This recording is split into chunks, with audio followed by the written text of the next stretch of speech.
Live from Fargo and serving you on TV, online, and on the go. This is Valley News Live at 5.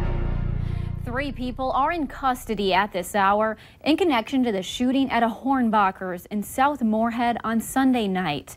23-year-old Kevin Blocker and 21-year-old Sabrina Martin are both being held for probable cause of being involved in the shooting. 21-year-old Montanique Mixon was also taken into custody for an outstanding warrant.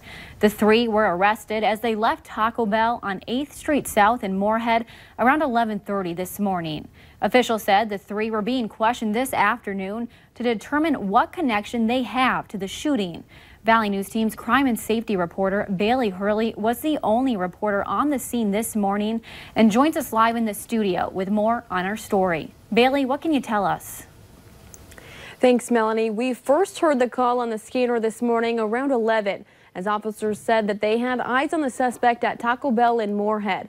When I arrived, several officers were posted in the blocks surrounding the fast food chain and soon raided the building, taking 3 people into custody for questioning as to how they were connected to what unfolded in the South Moorhead Hornbachers parking lot late last night. Police say a group of people were sitting in a vehicle when an adult male approached them. They say an altercation then took place and a handgun was fired in the vehicle. We're told the suspects knew the victim, and a source also tells me that the incident was a drug deal gone wrong. Melanie? Okay, thank you, Bailey. And stay with us here on Valley News Live for more information on this story as it develops. One man is in jail after a bomb threat was made at the Grand Forks Public Library today. Around 2:30 this afternoon, police were dispatched on a report of a bomb threat made by an individual who was inside the library. A description of the suspect was given to officers, and library officials evacuated the building. Authorities arrested 34-year-old Raymond Lassiter of Grand Forks. The initial investigation indicates Lassiter was overheard making a statement of having a bomb inside his computer.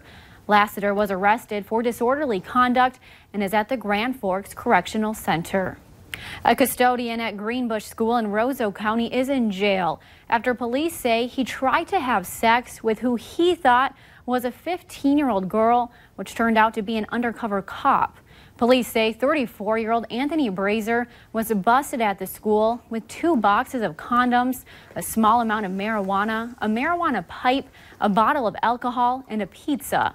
Authorities say back in November of 2018, Brazier and the undercover cop talked online for 2 days about explicit sexual acts. They agreed to meet at the Greenbush School after hours, where Brazier was busted. If convicted of all charges, he could face 6 years in prison and a $5,000 fine. Another cold day here in the valley, but the sun will be shining this week and we have a warm-up heading our way. Hutch, when can we expect those temperatures to go back up? Well, it's going to be a little bit of a wait. In fact, we still have that same problem in places with reduced visibility. Valley City reporting 2.5 miles. So some isolated areas of patchy fog once again going to be problematic as we head through our evening hours. A fair amount of clouds across the region with the exception of north central North Dakota.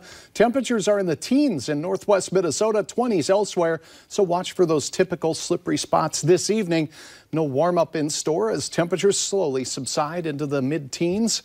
It does look like Grand Forks will be in the same boat. It's going to be a cool night. In fact, we have a cold air mass heading our way before that warm up. I'll have details on all of that coming up here in just a few moments. Okay, thank you, Hutch.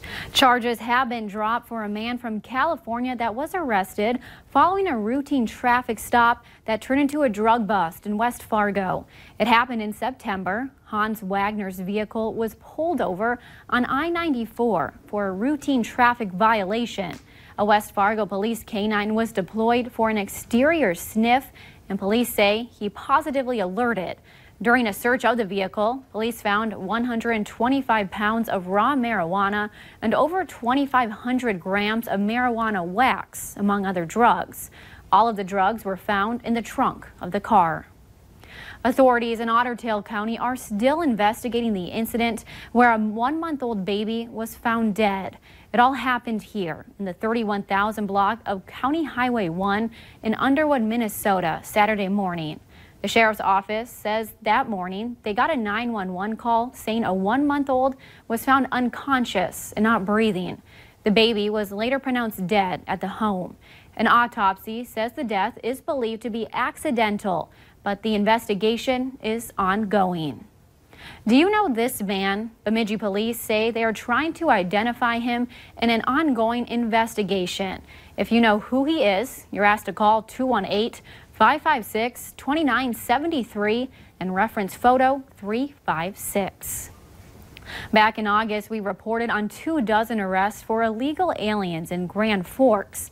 And an officer with the United States Border Patrol says that number keeps on rising between ports of entry for illegals coming into the country.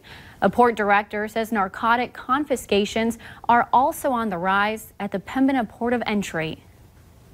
The majority of the narcotics that we find at Pembina is marijuana.